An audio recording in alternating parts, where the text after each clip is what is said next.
Avoir une voiture électrique en Afrique, est-ce que c'est possible? Dans cette vidéo, je vais répondre à cette question. Je vais te donner un peu tous les accessoires qu'il te faut pour avoir une voiture électrique en Afrique, plus précisément en Côte d'Ivoire. Je vais également te parler des coûts associés avec la charge d'une voiture électrique en rapport avec les coûts de l'électricité dans ton pays. Alors cette voiture électrique, c'était une Ford Fusion hybride 2017 qu'il avait aux États-Unis et qu'il a décidé d'envoyer en Côte d'Ivoire. Je vous avoue que quand il en a parlé, je lui ai dit je pense que c'est une mauvaise idée. Je pense que tu vas avoir un problème avec ta voiture. Je pense que peut-être ça va pas bien charger avec le courant 220 volts parce que on venait du courant 110 volts États-Unis et lui fait un switch au courant 220 volts en Côte d'Ivoire. Donc j'étais vraiment pas pour que cette voiture soit en Côte d'Ivoire. Après, la Ford Fusion hybride, on peut la brancher et on peut aussi mettre l'essence. Mais lui en particulier, il ne voulait pas mettre d'essence dans la voiture, il ne voulait que brancher la voiture. Alors moi, je n'ai jamais vraiment été une grande fan des voitures électriques. J'ai toujours trouvé le concept un peu trop compliqué pour moi. Et même à la base, je ne suis pas une grande fan de voitures pour commencer. Donc imaginez s'il faut aller se plonger dans les voitures électriques. Mon mari, par contre, c'est un grand fan. Il croit vraiment en la technologie et il pense que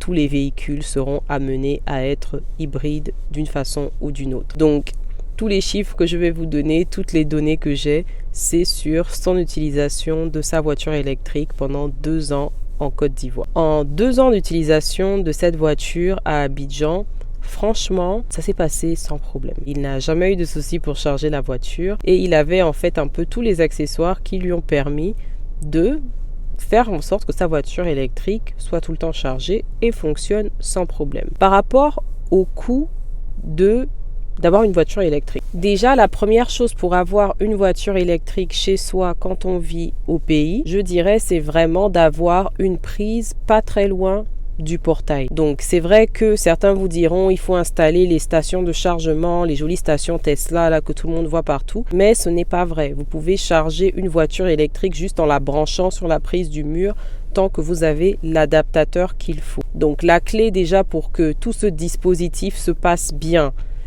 au pays ou dans n'importe quel pays d'ailleurs, c'est d'avoir une prise qui est assez près de là où votre voiture égaré. Si vous n'avez pas une prise dans le périmètre autour de votre voiture, vous allez vous retrouver avec des câbles qui traversent toute votre maison et laissez-moi vous dire que ce n'est pas intéressant du tout. Donc ça, c'est vraiment la première chose à avoir. La Ford Fusion Energy 2017, elle a une autonomie d'à peu près 50 km. Donc après 50 km, sa batterie va basculer au moteur à essence. Donc la charge de cette voiture ne vous permet que de conduire 50 km. Mais vu que c'est un modèle qui a et l'essence et l'électrique, une fois que vous avez fini la batterie électrique, vous passez directement à la batterie essence. Si vous conduisez moins de 50 km par jour, en général, vous n'avez pas vraiment besoin de basculer sur le moteur à essence. Vous pouvez rester tout simplement sur le moteur électrique et c'est ce que mon mari lui faisait en Côte d'Ivoire. Donc en fait, ce qui se passait, c'est qu'il chargeait la voiture à peu près 3 fois par semaine et avec le coût de l'électricité, il avait estimé que ça allait coûter 20 000 francs de plus sur notre facture d'électricité.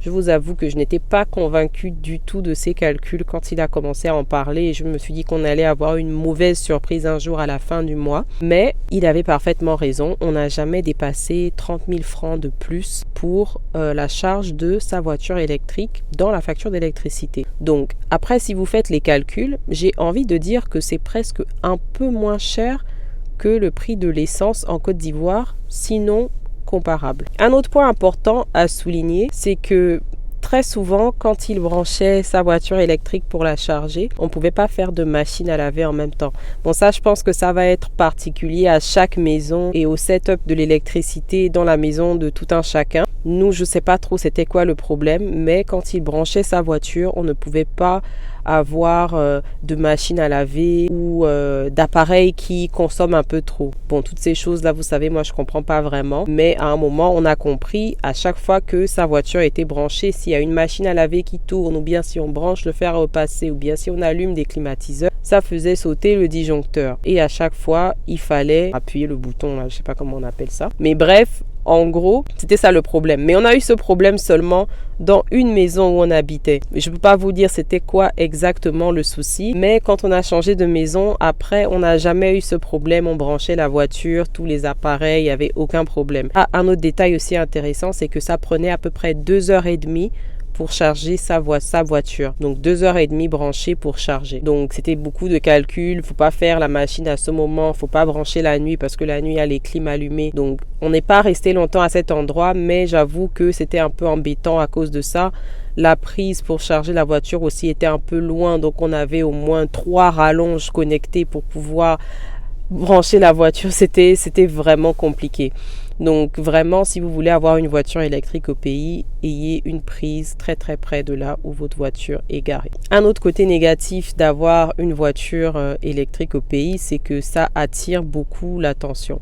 Donc à chaque fois que sa voiture était branchée, il y a beaucoup de gens qui marchaient autour, qui essayaient de toucher, de comprendre, mais qu'est-ce qu'il est en train de faire, qu'est-ce qui est en train de se passer et tout. Et les gens s'imaginaient aussi que c'était une voiture super chère, alors que en fait c'était une voiture relativement à prix normal, sinon même moins cher que la majorité des voitures et des 4x4 que certains conduisent en Côte d'Ivoire. Les gens s'imaginaient aussi que notre facture d'électricité devait être faramineuse, alors que, comme je vous l'ai précisé un peu plus tôt dans cette vidéo, on n'a jamais payé plus de 30 000 francs pour avoir chargé sa voiture, dans la mesure où bien c'est la voiture qu'il utilisait et qu'il conduisait tous les jours. Donc voilà, j'espère que j'aurai répondu à votre question. Tous les liens des accessoires nécessaires pour avoir une voiture électrique chez soi, je les ai mis dans la description de la vidéo. Donc n'hésitez pas à voir si jamais ça vous intéresse et si vous avez des questions. Je ferai peut-être une autre vidéo sur le sujet.